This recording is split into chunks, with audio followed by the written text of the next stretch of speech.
Yun, oh. So, hello guys, ayan, maikinuwento na naman po talaga si Anjo Eliana. At ito ay matinding chismis.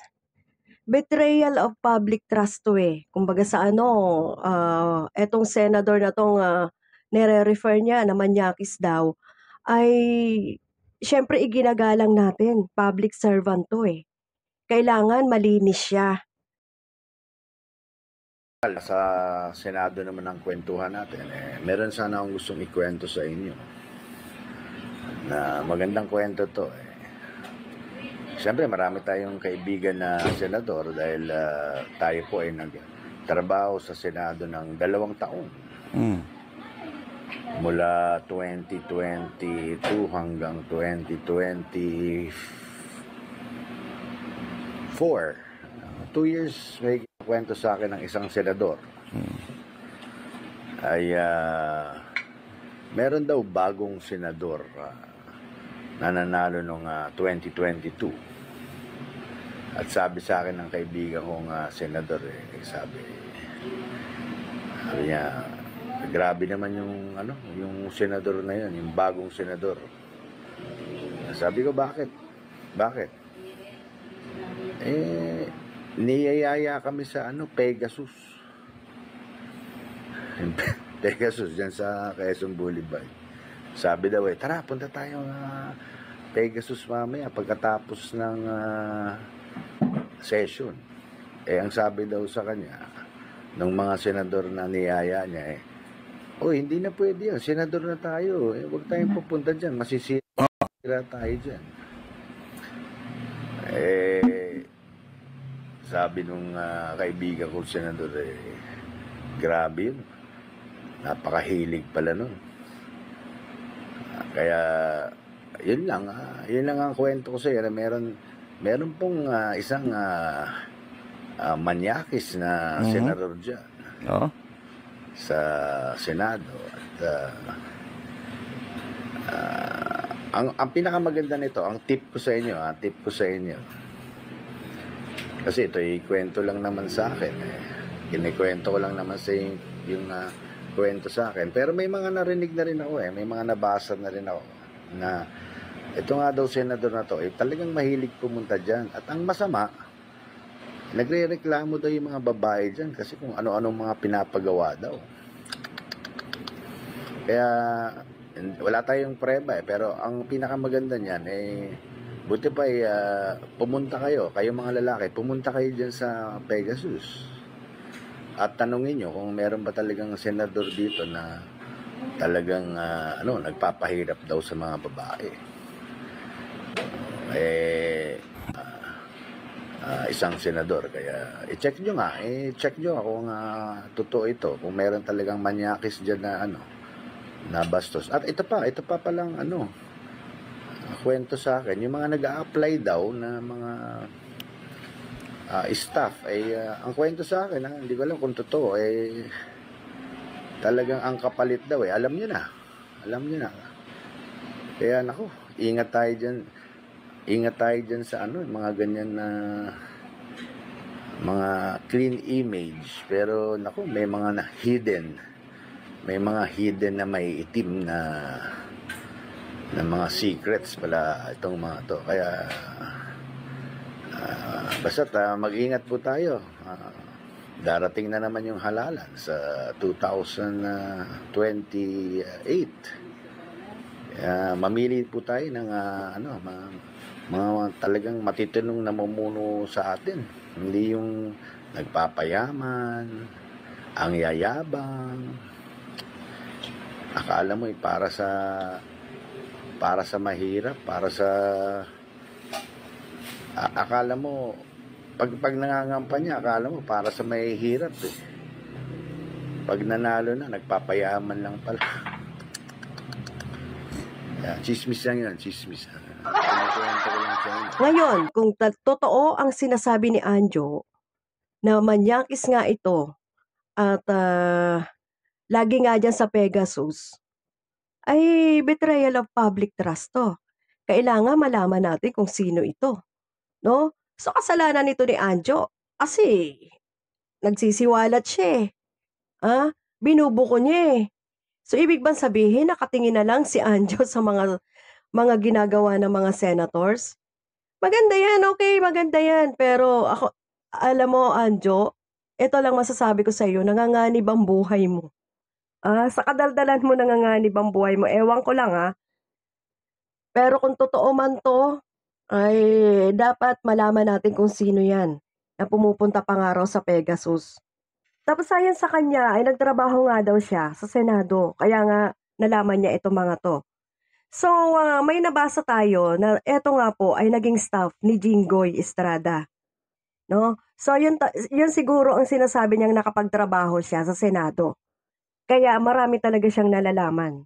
So, alam naman natin na 'pag marami ng alam, ano ang gagawin? Tapos ang binanggit pa dito guys, bagong senador, nanalo ng 2022. Sino ba ang nanalo ng 2022, 'no? Kasabayan 'to ni PBBM eh. At ang pinakabago lang naman diyan, si Harry Roque hindi naman nanalo, dapat bago 'yun eh. Si Robin Padilla. 'Yan lang naman ang pinakabago diyan eh. Hindi ko sinasabi na siya 'yan pero siya ang pinakabagong senador diyan. Sino pa ba ang bago? Villanueva ba bago 'yan? I don't think so. Pero 'yun ang sabi niya, bago. So grabe daw, grabe daw 'tong senador na 'to at, niyayaya raw ang kapwa niya senador sa Pegasus. Feeling hindi senador So parang balewala pala sa kanya yung paglilingkod sa bayan, balewala pala sa kanya na mapupulaan siya ng bayan. Kung totoo man 'to, biruin niyo 'yun nagyayaya pa sa Pegasus. Okey lang sana 'yun kung kung okey lang naman maglibang-libang. Pero Pegasus alam naman natin diyan na talaga nga nagbebenta ba? Nagbebenta ng mga babae, kumukuha ng mga babae, may bumibiling mga babae, gano'n. So, as in Pegasus pa talaga.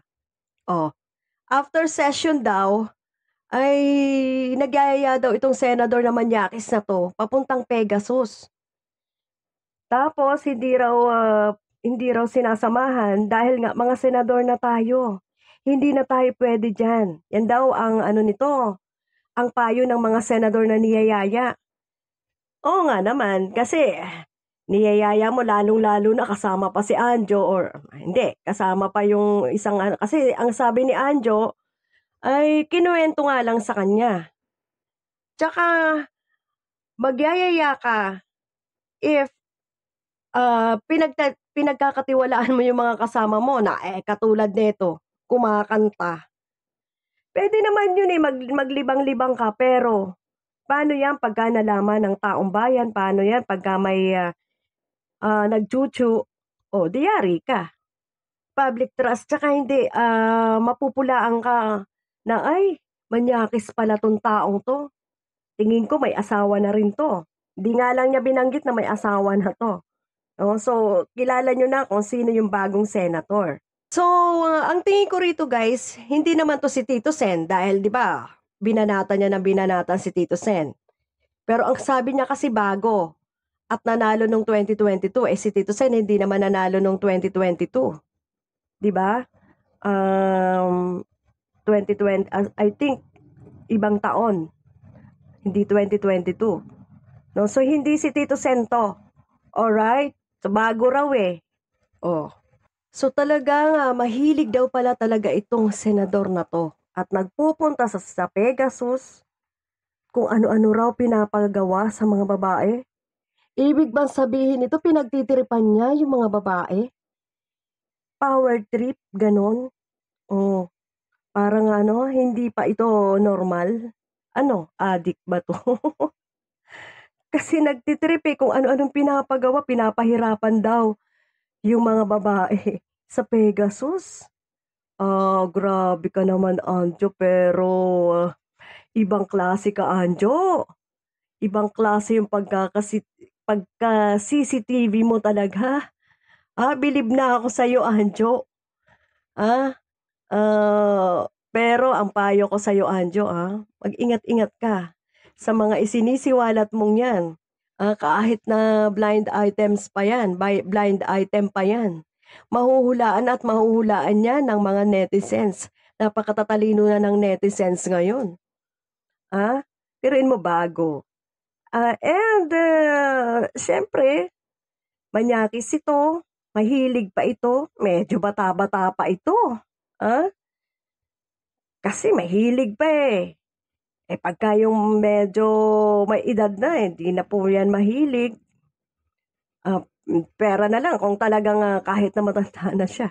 At bago, basta ano po kayo kung sino talaga yung bago na nananalo noong 2022. Alright? Kaso, walang pruweba si Anjo. Yun ang pangit dun eh. Magsasalita ka kaso wala kang pruweba. Kulong ka dyan. Paninirang puri yan, Anjo. Hindi pwede yung ay sinabi lang sa akin ng senador na to, ay sinabi lang sa akin ng taong ito. Hindi pwede, Anjo. Ngayon, kung may pruweba ka, pwede ka nga matapang na nagsasalita dyan na eto, senador na to ay manyakis. Kaso, wala kang pruweba. Sa bagay, ano naman siya iwas pusoy naman siya dahil wala nga siyang pinangalanan. Pero, eto yun bagong senador nanalo nung 2022. Sino ba yung nanalo nung 2022? Sa bagay, kung ako naman, ganon, ako ang senador na nanalo nung 2022, bakit naman ako puputak? Wala naman palang ebidensya tong hayop na to eh. Pero, ingat ka lang nga, Anjo Iliana, na baka silently, na gumagawa na yung nag-iisip na yan, yung senador na yan, silently, kung anong gagawin sa'yo. Yun lang yun eh. Tapos sasabihin mo, chismis lang yan, chismis lang yan. Wow. Ayan na naman, the damage has been done na naman. Pero wala nga lang siyang pinangalanan. Iwas pusoy siya, pero may mga clues. May mga clue. Alright? So, yan ang sasabi natin kay Anjo Iliana. Ayan. So, marami pa siguro itong ibubunyag eh. Pero ikaw, sige, next time po, see you sa isa pang vlog about Anjo Iliana. May ibubunyag din tayo kay Anjo Iliana. May nagsabing isang double cards tungkol dito kay Anjo Iliana. Okay? So, that's it guys. See you sa sunod na vlog natin. Bye-bye!